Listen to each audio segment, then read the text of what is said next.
You can make these easy candied pecans for gifts, charcuterie boards, or salads like this one that I've linked at the end.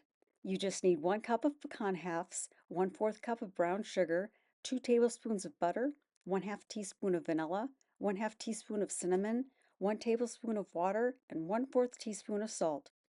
Over medium heat, melt 2 tablespoons of butter in a nonstick skillet. Add 1/4 cup of brown sugar and 1/2 teaspoon of cinnamon, then 1/4 teaspoon of salt, 1/2 teaspoon of vanilla, and 1 tablespoon of water.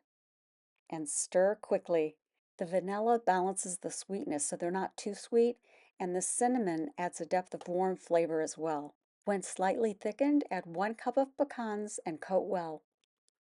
Then reduce the heat and stir until the caramel thickens slightly.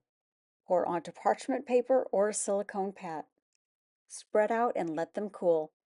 They will harden to be crunchy, toasty, and caramely coated on the outside and still tender on the inside. I love these that have the extra caramel on them. I'm telling you, you're going to want to eat all of these yourself, so you might want to make more than 1 cup at a time. I usually make a cup whenever I'm throwing together one of my big salads. And if you're thinking about gifting these, I've got you covered.